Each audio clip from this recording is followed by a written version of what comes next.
Doctor ইউনূসের পদত্যাগ নিয়ে গুঞ্জন উঠেছে, এমনকি বিষয়টা এখন ওপেন সিক্রেট। তিনি যে কোনো সময় পদত্যাগ করতে পারেন। এই পদত্যাগ করার পেছনে বেশ কিছু চাপ তিনি ফিল করছেন, আর এই চাপগুলোর মধ্যে উপদেষ্টা পরিষদে বেশ কয়েকজন মানুষ আছেন যাদের উপর আসলে ইউনূস সরকার নির্ভরশীল। এখন এই মুহূর্তে ডক্টর ইউনূসকে অগ্নি পরীক্ষা দিতে হবে যে তিনি তার রাইট হ্যান্ড কি ছাঁটাই করে ফেলবেন নাকি রাখবেন। দর্শক, পরিস্থিতি ঘোলাটে হচ্ছে। ক্রমেই আকাশে আরও বেশি মেঘ জমছে, ক্রমে আরও অন্ধকার ঘনিয়ে আসছে। সেই ঘনিয়ে আসা অন্ধকারের মধ্যে একটা কথা চারিদিকে ঘুরে ফিরে বেড়াচ্ছে। সেই কথা হচ্ছে সরকার আগামীকালকের মধ্যে এনসিপিকে নিয়ে নতুন কৌশলের দিকে এগোচ্ছে এবং এনসিপি সেই নতুন কৌশল বাস্তবায়ন করার চেষ্টা করছে। সেই পুরো কৌশলটা চলে যাবে সেনাবাহিনীর বিরুদ্ধে। পর্দার আড়ালে খুব ভেতরে ভয়ঙ্কর কিছু একটা ঘটছে, তার বেশ কিছু আলামত আমরা বুঝতে পারছি।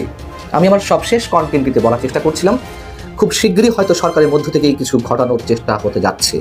ডক্টর ইউনূস পদত্যাগ করতে চাইছেন, গতকাল দিনভর এই আলোচনা চলেছে। প্রথম অসমর্থিত সূত্রে এই খবরটা এসছে, পরবর্তীতে জনাব নাহিদ ইসলাম এনসিপির আহ্বায়ক আমাদেরকে এটা জানিয়েছেন অন রেকর্ড একটা পোর্টালের সাথে। আজ কিছুক্ষণ আগে সরকারের একজন সদস্য রিজওয়ানা হাসান একটা ব্রিফিং করেছেন, সেখানে তারা আসলে ঠিক কি ভেবেছেন, কি পরিস্থিতি হয়েছে সেগুলো নিয়ে আলোচনা করেছেন। এই ডক্টর মোহাম্মদ ইউনূসের পদত্যাগ চায় না জনগণ, পদত্যাগ চায় ডক্টর আসিফ নজরুল, জনগণ পদত্যাগ চায় মাহফুজ, জনগণ পদত্যাগ চায় সজীব ভুইয়ার। কারণ তারা বাংলাদেশের জনগণের ম্যান্ডেট নিয়ে ওখানে বসে জনতার বিরুদ্ধাচারণ করছে, ক্লার্কগিরি করছে, অফিসিয়াল চাকরি করছে, কিন্তু জনতার যে মূল দাবি সেই দাবির পাশে আশেপাশে কোনো জায়গায় তাদেরকে দেখা যাচ্ছে না। আসসালামু আলাইকুম রহমতুল্লাহ, সবাই কেমন আছেন? আশা করি সবাই অনেক অনেক ভালো এবং সুস্থ আছেন। সবাইকে স্বাগতম জানাচ্ছি আমাদের আরেক নতুন ভিডিওতে। প্রতিদিনের মতো আমি আপনাদের সিরিয়াস ফারুকি আবারও চলে আসলাম নতুন একটা ভিডিও নিয়ে। দর্শক, আজকের ভিডিও টাইটেল এবং থাম্বনেল দেখে ইতিমধ্যে বুঝতে পেরেছেন আজকের ভিডিওটা কতটা গুরুত্বপূর্ণ হতে চলেছে। দেশে যে রাজনৈতিক চলমান অস্থিরতা, দেশে যে রাজনীতির যে চলমান বিষয়টা চলতেছে তারই ধারাবাহিকতা আজকের ভিডিওটা। আপনারা সবাই তোমাদের ভিডিওর শুরুতেই বেশ কিছু অংশ বিশেষ দেখে বুঝতে পেরেছেন আজকের ভিডিওটা কতটা গুরুত্বপূর্ণ হতে চলেছে। তাই আমি এই বিষয়টা নিয়ে আর বেশি বিস্তারিত বলবো না, কারণ বিস্তারিত বলতে গেলে ভিডিওটা অনেক লম্বা হয়ে যাবে। তাই সংক্ষেপ আকারের ক্ষেত্রে আপনাদেরকে মূল আলোচনা নিয়ে যাচ্ছি। তার আগে আপনাদেরকে ছোট্ট একটি অনুরোধ জানিয়ে রাখতে চাই, যারা ফারুকি অনলাইন ইউটিউব চ্যানেলটিতে এখনো নতুন আছেন প্লিজ দয়া করে আমাদের চ্যানেল সাবস্ক্রাইব করে সাথে থাকবেন। যারা ইতিমধ্যে সাবস্ক্রাইব করেছেন তাদেরকে অসংখ্য ধন্যবাদ। দর্শক, আর বেশি কথা না পারে আমরা সরাসরি ভিডিওর বাকি অংশগুলো একটু ধারাবাহিকভাবে একটু বিস্তারিত দেখে আসবো। সবাইকে অনুরোধ করবো ভিডিও ধৈর্য সহকারে আশা করে দেখে আপনার মূল্যবান মতামত কমেন্টে জানাতে হচ্ছে। ক্রমেই আকাশে আরো বেশি মেঘ জমছে, ক্রমে আরো অন্ধকার ঘনিয়ে আসছে। সেই ঘনিয়ে আসা অন্ধকারের মধ্যে একটা কথা চারিদিকে ঘুরে ফিরে বেড়াচ্ছে। সেই কথা হচ্ছে সরকার আগামীকালকের মধ্যে এনসিপিকে নিয়ে নতুন কৌশলের দিকে এগোচ্ছে এবং এনসিপি সেই নতুন কৌশল বাস্তবায়ন করার চেষ্টা করছে। সেই পুরো কৌশলটা চলে যাবে সেনাবাহিনীর বিরুদ্ধে। সেনাবাহিনীকে যখন আস্থায় নেওয়া প্রয়োজন তখন সেনাবাহিনীর বিরুদ্ধে সবার একাট্টা হয়ে একটা বড় শোডাউনের চিন্তাভাবনা হচ্ছে বলে চারিদিকে গুঞ্জন উঠেছে। সেই গুঞ্জনটা কি সত্যি? আর সেই একাট্টা হওয়ার দলে কারা কারা শেষ পর্যন্ত অংশ নেবেন? ইতিমধ্যেই আমরা দেখেছি জামাতের আমির প্রধান উপদেষ্টাকে আহ্বান জানিয়েছেন সর্বদলীয় বৈঠক ডাকার। কোন পথে যাচ্ছে? সেনাবাহিনীকে সরকার আস্থায় নেওয়ার পরিবর্তে আরও বেশি প্রতিপক্ষ বানিয়ে ফেলছে। তাতে করে দেশের কি বিন্দুমাত্র কোনো লাভ হবে, নাকি যে যার স্বার্থের কথা ভেবেই শুধুমাত্র পদক্ষেপগুলো নিয়ে নানা রকমের প্রস্তুতি নিচ্ছে? কোন পথে যাচ্ছি আমরা? সেনাবাহিনী সরকার এবার কি সত্যি মুখোমুখি অবস্থানে দাঁড়াতে চলেছে? সেই আয়োজন বাস্তবায়ন করতে চলেছে এনসিপি। সেই আলোচনাই করবে এই ভিডিওতে। থাকবেন পলিটিক্স টিভির নিয়মিত আয়োজনে। দর্শক, পলিটিক্স টিভি নিয়মিত ভিডিওগুলো স্পন্সর করছে প্রজাপতি.টিভি, নতুন ওটিটি প্ল্যাটফর্ম। আপনারা চাইলে ইউটিউবে, ফেসবুকে, ইনস্টাগ্রামে, টিকটকে দেখে নিতে পারেন। ডেসক্রিপশন বক্সে লিঙ্ক দেওয়া থাকবে, সেখান থেকেও আপনারা দেখে নিতে পারেন প্রজাপতির কার্যক্রম। চলে যাচ্ছি মূল ভিডিওতে। বলছিলাম যে সেনাবাহিনীর বিরুদ্ধে একটা বড় ধরনের শোডাউন করে একটা মেসেজ দেওয়ার প্রস্তুতি চলছে, এমন গুঞ্জন চতুর্দিকে উঠেছে। কি হতে পারে সেটা? শোনা যাচ্ছে সরকারের যে ছাত্র উপদেষ্টা এবং অতি উৎসাহী উপদেষ্টারা, এনসিপি, সরকার সবাই মিলে যে কাজটা এখন করছে সেটা হচ্ছে জুলাই অভ্যুত্থানের পক্ষে যত রাজনৈতিক দল ছিল সেই সমস্ত রাজনৈতিক দলগুলোকে এক প্ল্যাটফর্মে এনে একটা বড় শোডাউন, একটা মহাসমাবেশের মতো করা, যেন সেনাবাহিনীর কাছে একটা মেসেজ যায় জুলাই অভ্যুত্থানের সকল শক্তি ঐক্যবদ্ধ আছে, সেনাবাহিনী কিছুই করতে পারবে না। এতে করে কি খুব একটা লাভ হবে? সেনাবাহিনীকে এই মুহূর্তে যখন আস্থায় নেওয়া উচিত, সেনাবাহিনীর সঙ্গে কাঁধে কাঁধ মিলিয়ে যখন কাজ করা উচিত। কারণ 5 আগস্টে শেখ হাসিনা সরকারের পতনের পরে প্রথম দায়িত্বটা নিয়েছিলেন সেনাপ্রধানই। তিনিই দায়িত্ব নিয়ে 3 দিন পরে সরকার গঠনের যত ধরনের আয়োজন, সেই আয়োজনগুলোর মধ্যস্থতা কিন্তু তিনিই করেছিলেন। তাকেই যদি এখন আপনি সরিয়ে দেন, তাকে যদি আপনি প্রতিপক্ষ প্রতিপক্ষ বানিয়ে ফেলেন, একেবারে পুরো সেনা পরিবারকে, সেনাবাহিনীকে যদি আপনি প্রতিপক্ষ বানিয়ে ফেলেন, তাহলে এটাকে দেশের জন্য কোনো লাভের ব্যাপার হবে? নিজেদের লাভ কিংবা নিজেদের অস্তিত্ব মজবুত করতে এই ধরনের সিদ্ধান্তের দিকে যদি কেউ যেতে চায়, তাহলে সেটা বড় বিপদ ডেকে আনবে বলেই মনে করছেন বিশ্লেষকরা। তবুও কিন্তু এই আলোচনা থেমে নেই। এই আলোচনা চলছে সরকারের মধ্যে, বিভিন্ন রাজনৈতিক দলের সঙ্গে আলোচনা করে একটা ঐক্য প্রক্রিয়ার ব্যবস্থা চলছে, এবং সেই ঐক্য প্রক্রিয়ার মাধ্যমে একটা বড় শোডাউন করে একটা মেসেজ দেয়া যে সবাই এক আছে। যে ঐক্যের ডাকটা গতকালকে থেকে শুরু হয়েছে, উপদেষ্টা মাহফুজ আলম পোস্ট দিয়ে তার আগের বিভেদের যে কথাবার্তা, সেই কথাবার্তা থেকে ক্ষমা চেয়ে নতুন ঐক্যের ডাক দিয়েছিলেন। আসনাত আবদুল্লাহরা সবাই ঐক্যের ডাক দিয়েছিলেন। এখন পর্যন্ত যা কিছু পোস্ট দেখা যাচ্ছে সবাই শুধুমাত্র ঐক্যের ডাক দিচ্ছেন।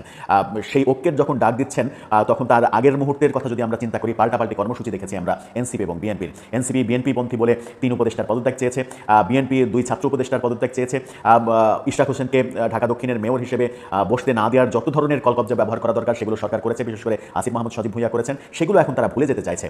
ইশরাক হোসেনকে হয়তোবা কালকে পরশুর মধ্যেই ঢাকা দক্ষিণ সিটি কর্পোরেশনের মেয়র হিসেবে শপথ পড়ানোর কাজটা করে ফেলবেন, এমনকি সেটা আজকের মধ্যে হয়ে যেতে পারে, যেন বিএনপি মোটামুটি পক্ষে আসে। এবং বিএনপিকে যদি রাজি করানো সম্ভব হয়, বিএনপি এবং জামাত হয়তো রাজি হবে, ইসলামী দলগুলোকে রাজি করানো তাদের পক্ষে খুবই সহজ, যেহেতু তাদের মধ্যে একটা অ্যালায়েন্স তৈরি হয়েছে।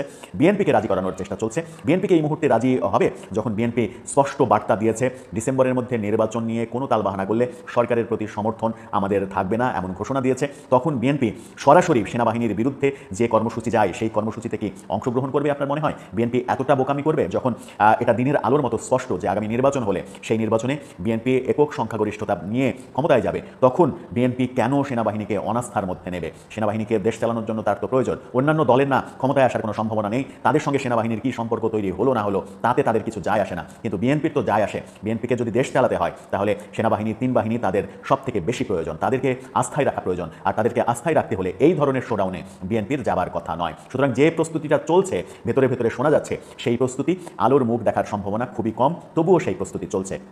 শেষ পর্যন্ত এটাও হতে পারে যে এনসিপি তাদের কাছের যে ইসলামী দলগুলো, সেই দলগুলোকে নিয়ে একটা মহাসমাবেশ মতো করে সেনাবাহিনীর বিরুদ্ধে একটা স্পষ্ট অবস্থান ব্যক্ত করতে পারে, তাতে করে পরিস্থিতি আরও ঘোলাটে হবে। আমার মনে হয় যে এই মুহূর্তে সবথেকে বুদ্ধিমানের কাজ হবে সেনাবাহিনীর সঙ্গে বসে তাদেরকে আস্থায় নিয়ে যে কার্যক্রম সরকার করতে চায়, নিতে চায়, সেগুলো তাদের সঙ্গে আলাপ আলোচনা করে। কেউ তো কারো শত্রু না, সবাই দেশের জন্যই কাজ করছে, সেনাবাহিনীও দেশের জন্য কাজ করছে, সরকারও দেশের জন্য কাজ করছে। যদি দুটো সত্য হয় তাহলে দুজনের আস্থায় আসতে তো সমস্যা নেই। আস্থায় আনার পরিবর্তে অনাস্থা তৈরি করা এবং সরাসরি শত্রু তৈরি করা। আসিফ মাহমুদ সজীব ভুঁইয়া যেমন ফেসবুক পোস্টে সরাসরি সেনাবাহিনীকে আক্রমণ করেছে, যদিও সেনাবাহিনী শব্দটা লেখেনি, কিন্তু বাংলাদেশ আওয়ামী লীগ সংক্ষেপে যে বাল বলা হয়, সেই বাল, নর্থ এবং দিল্লি, এই 3 জন মিলে যে কর্মকাণ্ড করছে, এ ধরনের পোস্ট দিয়েছেন তিনি। এ ধরনের পোস্টে তো আরও বেশি শঙ্কা তৈরি হচ্ছে, আরও বেশি বিভেদ তৈরি হচ্ছে। সরকার কিংবা প্রফেসর ইউনূসকে এগুলো দেখছেন না যে তার উপদেষ্টারা কী লেখালেখি করতেছে, নিজের ইচ্ছা মতো যা ইচ্ছা তাই লিখছে। এর আগে আমরা মাহফুজ আলমকে দেখেছি যা ইচ্ছা তাই লিখে গেছেন, তার জন্য আবার গতকালকে তাকে ক্ষমাও চাইতে দেখেছি। কিন্তু আসিফ মাহমুদ সজীব ভুঁইয়া একের পর এক, এর আগে আমরা একটা ভিডিও বার্তায় সেনাপ্রধানের নামে যাচ্ছে তাই বাজে কথা বলতে শুনলাম, আবারও এই প্রসঙ্গগুলো সামনে আনছেন। কেন আনছেন? কোন স্বার্থে আনছেন? তাতে কি তাদের স্বার্থ সত্যি উদ্ধার হচ্ছে, নাকি তারা আরও বেশি বিচ্ছিন্ন হয়ে পড়ছেন? পর্দার আড়ালে খুব ভেতরে ভয়ঙ্কর কিছু একটা ঘটছে, তার বেশ কিছু আলামত আমরা বুঝতে পারছি। আমি আমার সবশেষ কন্টেন্টটিতে বলার চেষ্টা করছিলাম, খুব শীঘ্রই হয়তো সরকারের মধ্য থেকেই কিছু ঘটানোর চেষ্টা হতে যাচ্ছে। আমি প্রশ্ন তুলেছিলাম, সেনাপ্রধানের বিরুদ্ধে যে উস্কানি দেওয়া হচ্ছে সরকারের মধ্য থেকেই কেউ দিচ্ছেন। ডক্টর মোহাম্মদ ইউনূসের যে পদত্যাগের নাটক, সেটি সরকারের মধ্য থেকেই তৈরি করা হয়েছে এবং সরকারের ভিতর থেকেই জরুরি অবস্থা জারির একটি গুঞ্জন সৃষ্টি করা হয়েছে। এমনকি সাবেক সেনাপ্রধান জেনারেল অবসরপ্রাপ্ত ইকবাল করিম ভুঁইয়া যে 111 সম্পর্কে কাউকে সতর্ক করে দিচ্ছেন, এই সতর্ক করার মধ্য দিয়েও এক ধরনের ইঙ্গিতের কথা আমি আপনাদের সামনে তুলেছি। এবং সবশেষ যেটি জানা যাচ্ছে তারই আলামত হিসেবে প্রধান উপদেষ্টা ডক্টর মোহাম্মদ ইউনূসকে 7 ব্যক্তি সরকারের ভেতরে এবং বাইরের 7 জন ব্যক্তি প্রায় জিম্মি করে রেখেছেন। তারা তাদের কথার বাইরে ডক্টর মোহাম্মদ ইউনূসকে যেতে দিচ্ছেন না। এই 7 জনের মধ্যে 4 জন সরকারের মধ্যেই রয়েছে এবং 3 জন সরকারের বাইরে। কি উদ্দেশ্য তাদের? তারা কি কোনো গৃহযুদ্ধ বাঁধানোর চেষ্টা করছে বিশেষ উদ্দেশ্যে? এবং এই গৃহযুদ্ধের কথা এই 9 মাসে, গত 9 মাসে কাদের মুখ থেকে বেশি উচ্চারিত হয়েছে সেটি আমরা সবাই জানি, আমি শুধু কিছু ক্লু দিচ্ছি আপনাদেরকে। এবং গত 4 দিন একটানা চেষ্টা করেও প্রধান উপদেষ্টার সঙ্গে বিএনপি সাক্ষাৎ করার প্রাণান্তকর চেষ্টা করেও তারা ব্যর্থ হয়েছে। এমনকি জামাতে ইসলামী যে একটি বিশাল প্রভাব রয়েছে সরকারের উপরে, সেই জামাতে ইসলামী নেতারাও প্রধান উপদেষ্টার সঙ্গে সাক্ষাৎ করতে পারেননি, ব্যর্থ হয়েছেন। জাতীয় নাগরিক কমিটি এনসিপির নেতারা যখন খুশি তখন ডক্টর মোহাম্মদ ইউনূসের সঙ্গে দেখা করতে পারছেন। মানব জমিন এই বিষয়ে একটি রিপোর্ট করেছে কিছুক্ষণ আগে, একটি সংক্ষিপ্ত রিপোর্ট, যা বলেছে এর আগে এবং এখন যা হচ্ছে এই রিপোর্টের সাথে অনেক কিছু মিলে যায়। মানবজমিন স্পষ্টভাবে এটি বলছে যে প্রফেসর ইউনূসকে ঘিরে রেখেছে একটি অশুভ চক্র।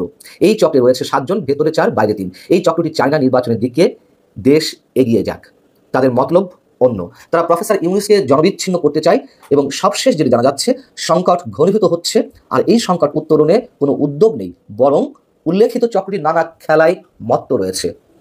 তারাই বলছে যে প্রফেসর ইউনূস পদত্যাগ করতে যাচ্ছেন, আমরা তাকে পদত্যাগ থেকে বিরত রেখেছি, তারাই এখন জরুরি অবস্থা জারি হচ্ছে এমন খবর রটাচ্ছে। বাস্তবের সঙ্গে এর কোনো মিল নেই। এই যে আমরাই পদত্যাগ থেকে বিরত রেখেছি, এরকম একটি বক্তব্য তো আমরা কারো পক্ষ থেকে পেয়েছি, বিবিসির সঙ্গেও কেউ সাক্ষাৎকার দিয়েছেন। তাহলে কি আমাদের বুঝতে বাকি থাকছে যে এই আমরাটা কারা? এটি আমাদের কাছে সবার কাছে সম্ভবত পরিষ্কার। এবং যেটি জানা গেছে, জাতীয় ঐক্য কমিশনের সভাপতি, সংবিধান সংস্কার বিষয়ক কমিশনের সভাপতি ডক্টর আলী রিয়াজ, তিনি ডক্টর মোহাম্মদ ইউনূসের সঙ্গে দেখা করেছেন এবং নিশ্চিতভাবেই বর্তমানে যে সামগ্রিক পরিস্থিতি, সেই পরিস্থিতিতে তার কী করণীয় সেই বিষয়ে আলোচনা হয়েছে। এবং আরও যেটি জানা গেছে, জাতীয় সরকার গঠনের বিষয়ে একটা চিন্তাভাবনা চলছে সরকারের কারো মধ্যে। আমি এর আগেও বলেছি যে সেনাপ্রধান জেনারেল ওয়াকারুজ্জামান এমন কিছু বলেননি যাতে সরকারের মধ্যে এরকম টনক নড়ে উঠবে, সরকার যুদ্ধাঙ্গী মনোভাব নিয়ে সেনাবাহিনী এবং সেনা প্রধানের বিরুদ্ধে অবস্থান গ্রহণ করবে। আমাদের ভূখণ্ডে যে ভয়ঙ্কর একটি অপশক্তির খেলা তারা খেলতে চাইছে, তাদের স্বার্থ হাসিলের জন্য বাংলাদেশকে একটা ক্রস ফায়ারে নিয়ে যেতে চাইছে, সেই জায়গা থেকে পরিত্রাণের জন্য আগে থেকে সেনাপ্রধান করিডোর এবং বন্দর ইস্যুর কথা বলেছেন যে একটা নির্বাচিত সরকারই এইসব গুরুত্বপূর্ণ কাজ করবে, কোনো অনির্বাচিত সরকার এই ধরনের গুরুত্বপূর্ণ কোনো সিদ্ধান্ত নেবে না। এবং নির্বাচনের কথা বলেছেন। তার এই কথাগুলোকে সরকারের পক্ষ থেকে সহজে গ্রহণ করা হচ্ছে না।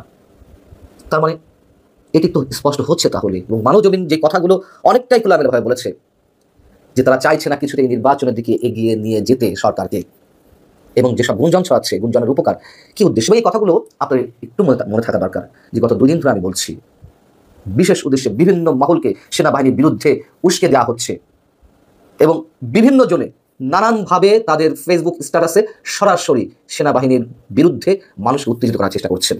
এবং কোনো একজন বিশেষ সরকার, কোনো একজন কি ফয়েজ আহমেদ তোয়েব, যার কথা আমি আগের কন্টেন্টেই জানিয়েছি যে সেনাপ্রধানের উদ্দেশ্যে তিনি একেবারে নেগেটিভ কথা বলেছেন, সরকারের প্রতিমন্ত্রী পদমর্যাদা মানে স্ট্যাটাস অবস্থানের থেকেও তিনি এই ধরনের কথা বলতে পারেন কিনা সেই প্রশ্ন আমি তুলেছি। এবং মজার বিষয় হচ্ছে তিনি তার ফেসবুক পোস্টটি তুলে নিয়ে আবার নতুন করে পোস্ট দিয়েছেন। আমি যা লিখেছি সেটি আমার ব্যক্তিগত মন্তব্য, এটি নিয়ে কেউ কোনো নিউজ করবেন না। কোথা থেকে কি হচ্ছে অনেকের কাছেই সম্ভবত অনেক বেশি জটিল, কিন্তু যারা নিয়মিত খোঁজখবর রাখছেন, দেখছেন, জানছেন, তাদের কাছে এগুলো মেলানো খুব কঠিন কিছু নয়। এবং এই কথাও তো আমরা অনেক আগে থেকে বলে আসছি, যত বেশি অস্থিরতা জাগিয়ে রাখা যাবে, যত বেশি দেশকে অস্থিতিশীল করে রাখা যাবে, আইন শৃঙ্খলা পরিস্থিতির যত বেশি অবনতি ঘটানো যাবে, সোজা কথা বাংলাদেশকে একটা গৃহযুদ্ধের মধ্যে ফেলে দেওয়া যাবে, ততই সেই পক্ষের। দর্শক, আশা করি পুরো ভিডিওটা দেখেছেন। দেখে হয়তো আপনার মন্তব্য থাকতে পারে, মন্তব্য থাকলে কমেন্ট বক্সে জানিয়ে দিন। এই ডক্টর মোহাম্মদ ইউনূসের পদত্যাগ চায় না জনগণ, পদত্যাগ চায় ডক্টর আসিফ নজরুল, জনগণ পদত্যাগ চায় মাহফুজ, জনগণ পদত্যাগ চায় সজীব ভুইয়ার। কারণ তারা বাংলাদেশের জনগণের ম্যান্ডেট নিয়ে ওখানে বসে জনতার বিরুদ্ধাচারণ করছে, ক্লার্কগিরি করছে, অফিসিয়াল চাকরি করছে, কিন্তু জনতার যে মূল দাবি সেই দাবির পাশে আশেপাশে কোনো জায়গায় তাদেরকে দেখা যাচ্ছে না। বরং এই সরকারকে দুর্বল করার জন্য সবচাইতে যদি একজন ব্যক্তি দায়ী থাকে, তার নাম ডক্টর আসিফ নজরুল। অতএব তার পদত্যাগ করা উচিত, তাকে এখন ক্ষমতা থেকে চলে যাওয়া উচিত। আর ডক্টর মোহাম্মদ ইউনূসের হাতকে শক্তিশালী করে বাংলাদেশে একটি শক্তিশালী নতুন করে এই সরকারকে আরো স্পিডি সরকার গঠন করা উচিত। অনৈক্য সৃষ্টি করেছেন বহু, এই অনৈক্য আর বিশ্বাস করতে চাই না। 71-75 আর ওই মুক্তিযুদ্ধে আর অমুক শেখ হাসিনার মতো ঢাল ব্যবহার করে শয়তানি করবা, সেই শয়তানি তোমাদের মাধ্যমে বাংলাদেশের জনগণ করতে দিবে না। বাংলার জনগণ তোমাদের এই সকল শয়তানি মুক্ত বাংলাদেশ দেখতে চায়। আমরা একটা সাম্যের বাংলাদেশ দেখতে চাই, আমরা একটা ঐক্যের বাংলাদেশ দেখতে চাই।